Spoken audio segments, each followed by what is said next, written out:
একসময় শহর সভাপতি, আজ ব্রাত্য রমা। দলের মূল স্রোতে থেকে কাজ করতে চান তিনি। সাংসদ শতাব্দী রায়ের সঙ্গে সাক্ষাতের দাবি। সাক্ষাৎ রমা রঞ্জন চট্টোপাধ্যায় ও তার অনুগামীদের। কাজল কেষ্টর কাছে গুরুত্বহীন রমা রঞ্জন, তাই তার ভরসা কি এখন শেষ পর্যন্ত শতাব্দী রায়? এমনই প্রশ্ন বীরভূমের রাজনৈতিক মহলে। একসময় শহর সভাপতি, আজ ব্রাত্য রমা। দলের মূল স্রোতে ফিরতে চাইছেন, কাজ করতে চাইছেন।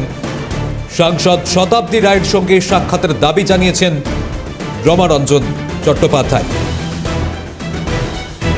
ভোলানাথ চক্রবর্তী প্রতিনিধি আমাদের সঙ্গে রয়েছেন। ভোলানাথ, তাহলে কি কোথাও গিয়ে ব্রাত্য হয়ে যাচ্ছেন, গুরুত্ব হয়ে পড়ছেন এই রমা রঞ্জন চট্টোপাধ্যায়, তাই আবারও মূল স্রোতে ফেরার চেষ্টা? দেখো, রমারঞ্জন চট্টোপাধ্যায় একসময় সিউড়ি টাউন সভাপতি ছিলেন। তারপরে কিন্তু ধীরে ধীরে কিন্তু সংগঠন যত বেড়েছে তত কিন্তু পিছিয়ে পড়েছে রমারঞ্জন চট্টোপাধ্যায় এবং তার অনুগামীরা।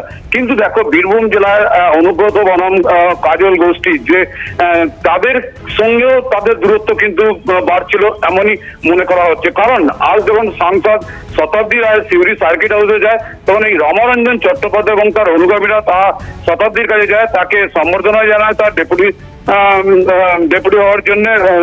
তারপরেই কিন্তু তাকে এই বিষয়ে কিন্তু নিয়ে আলোচনা হয় এবং তাদের একটাই দাবি যে তারা দীর্ঘদিন ধরে তৃণমূলের ভোট করেছে, তৃণমূলের সংগঠনটা আগে করেছিল, কিন্তু মূল স্রোত থেকে তারা কিন্তু অনেকটা পিছিয়ে এবং তারা সেই মূল স্রোতে ফিরতে চায় এবং তার জন্যই কিন্তু আজকে সাংসদ শতাব্দী রায়ের সঙ্গে কথা বলেছেন। এবং শতাব্দী রায় যেটা বলেছেন যে এই বিষয়টা তারা দেখবেন এবং পুরনোদেরকে নিয়েই কিন্তু চলার বার্তা দিয়েছেন। পাশাপাশি স্থানীয় বিধায়ক যে বিকাশ রায় চৌধুরী, তিনি বলেছেন যে সবাই সমান গুরুত্ব পাচ্ছে, অর্থাৎ গুরুত্ব এখানে না বাড়লে কিন্তু এত বড় দলটা হতো না, ফলে এরা গুরুত্ব পাচ্ছে, তেমনই কথা বলেছেন বিকাশ রায় চৌধুরী। কিন্তু এদের যে বক্তব্য, তাতে কিন্তু তারা গুরুত্ব না পেয়েই আজকে দ্বারস্থ হয়েছে সাংসদ শতাব্দী রায়ের কাছে। ধন্যবাদ ভোলানাথ। আপনাদের এখানেই শোনাবো রমারঞ্জন চট্টোপাধ্যায়, তিনি কি বলছেন। ব্যবধানটাই বলে দিয়েছে যে পুরনো দিনের কর্মীদের 9 সাল থেকে দিদির লড়াই সংগ্রামের সঙ্গে যারা ছিল তাদেরকে দিদি সম্মানিত করে, তাদেরকে অন্ততপক্ষে ডাকে, তারই একটা উচ্ছ্বাসের আবেগের এটা বহিঃপ্রকাশ আর কি, আর কিছু সেটা আমি কি করে বলবো, সেটা সত্যি না আসলে তা নয়। দেখুন, দলটা বড় হয়েছে, তো দল চলার পথে ধরুন কেউ পিছিয়ে যাবে, কেউ এগিয়ে যাবে, এটা একটা আমরা মনে করছি হার্ডেল রেস। আপনি তো প্রাক্তন শহর সভাপতি, আপনি করতে পারেন। হ্যাঁ, ঠিক আছে, আমরা দলের কর্মী হিসেবে কাজ করতে চাই। পাশাপাশি এই প্রসঙ্গে বিধায়ক বিকাশ রায় চৌধুরী, তার কি প্রতিক্রিয়া শোনাবো। এই দলে সবাইকে সম্মান দেওয়া হয়, তাহলে দলটা তো বড় হতো না এবং এই দলটা প্রতি মানুষের আস্থা বিশ্বাস আছে, এটুকু আমি জানি। তারা বলছেন যে পুরোনো দিনের দেখবো, কাউরি আমরা নিশ্চয়ই খোঁজখবর নেবো, যদি কেউ হয় নিশ্চয়ই তাদেরকে আমরা আরও কাছে টেনে নেবো। সাংসদ শতাব্দী রায়ের সঙ্গে সাক্ষাতের দাবি, মূল স্রোতে ফেরার চেষ্টা রমারঞ্জন চট্টোপাধ্যায়। এই প্রসঙ্গে সাংসদ শতাব্দী রায় কি বলেছেন শোনাবো।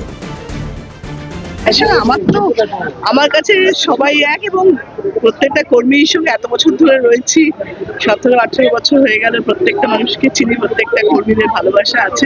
একইভাবে একই জায়গায় অনেক প্রবলেম থাকে, শুধু সলভ হয়, ওদেরকে ডাকাও হয়, অনেক সময় তারা আসেও। পুরোনো মানুষদের ছাড়াও তো হয়, মানে যে কোনো জিনিস এগিয়ে যাওয়ার জন্যে তোমার পুরোনো মানুষকে তো মনে রাখতে হবে, পুরোনোদের চলতে হয়। আর বীরভূমের রাজনৈতিক মহলে যখন এমনই প্রশ্ন উঠছে এবং চর্চা বাড়ছে, তখন এই সার্বিক পরিস্থিতি নিয়ে আপনাদের শোনাবো বিজেপির জেলা সভাধিপতি ধ্রুব সাহা, তিনি কি বলেছেন।